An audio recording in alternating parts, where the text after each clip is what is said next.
Jeffrey Epstein survivors put pressure on MAGA and Donald Trump to release the files. Chris Graham here, Augusta Free Press.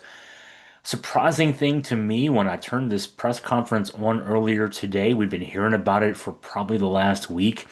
On the steps of the U.S. Capitol, a number of Epstein survivors and TV cameras in tow with members of Congress. Marjorie Taylor Greene was one of those members of Congress. This is shocking news. Fox News thought it was too. Fox News actually broadcast the first couple of minutes of this press conference, thinking we can presume that they thought that Marjorie Taylor Greene was going to crap all over it. Instead, she crapped all over the Trump administration and for its continued efforts to try to contain the fallout from the ongoing Epstein controversy. At that point, Fox bolted, started telling you about how bad things are in Chicago. They started talking narco terrorism.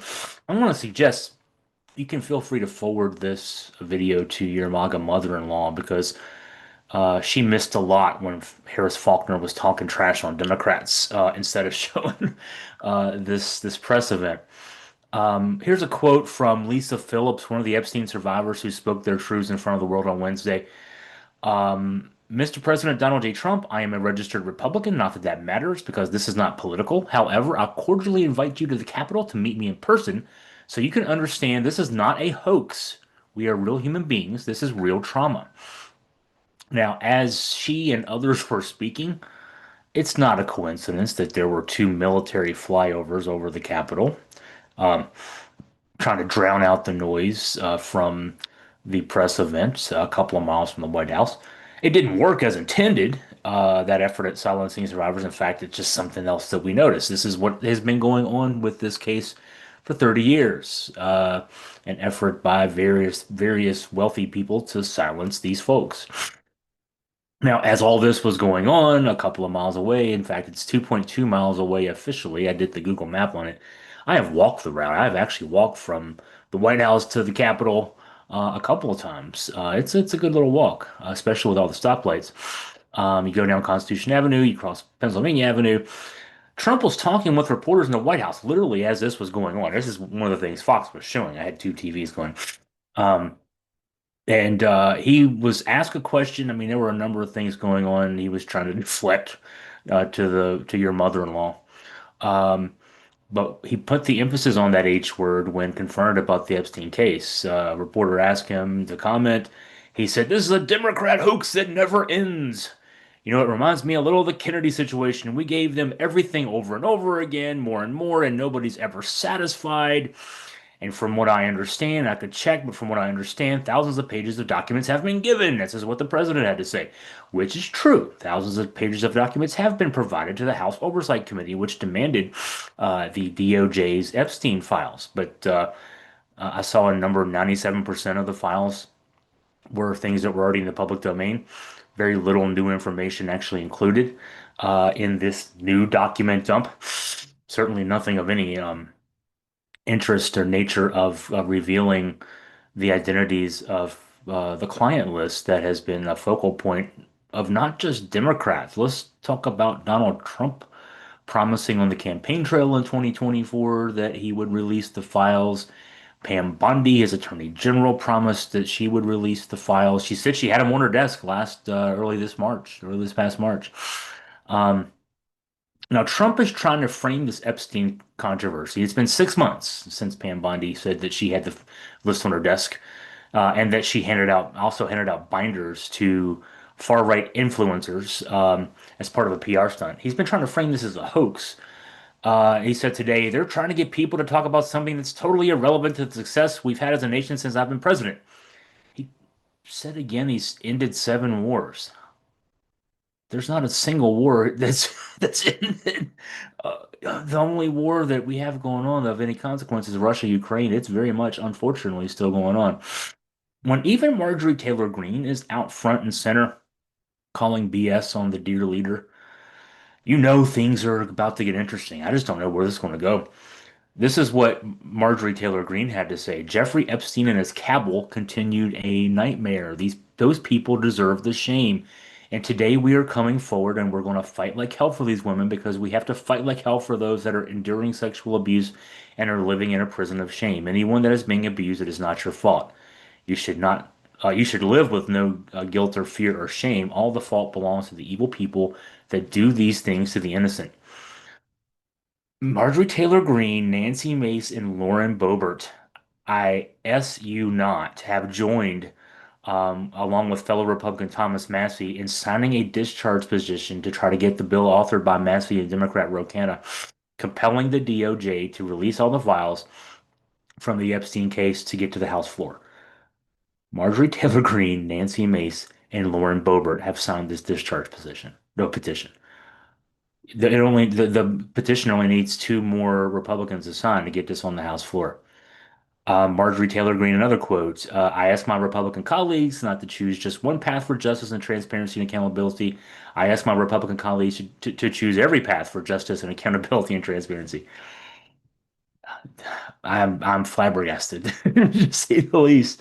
Now, I will point out for my local readers, listeners here, our two local MAGAs in Congress, Ben Cline in the 6th District, which in Virginia is roughly the 81 corridor from Winchester down to Salem. And then John McGuire over in the 5th District, his district is 29 corridor from roughly Charlottesville, Charlottesville extended area, all the way down 29 to the Carolina border. Neither have had anything to say about the Epstein files recently or today, certainly. McGuire did have a post on his Facebook page, though, over the weekend about Chicago. So that's important.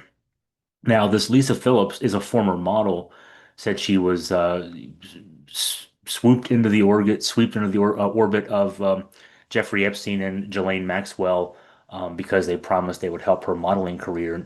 They did not. She's now the host of a podcast called From Now On, which is focused on highlighting and uplifting survivors of sexual abuse. She said today that the survivors and their attorneys will collaborate on creating their own Epstein list in the meantime, whatever Congress does. This is a quote from Phillips. We know the names. Many of us were abused by them. Now, together as survivors, we will confidentially compile the names we all know who are regularly in the Epstein world. It will be done by survivors and for survivors. No one else is involved. Stay tuned for more details, she said.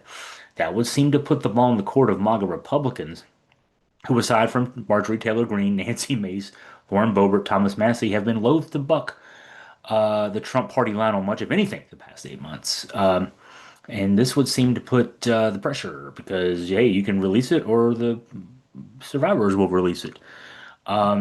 This is some words from Shantae Davis, another Epstein survivor. Epstein surrounded himself with the most powerful leaders of our country and the world. He abused not only me, but countless others, and everyone seemed to look away.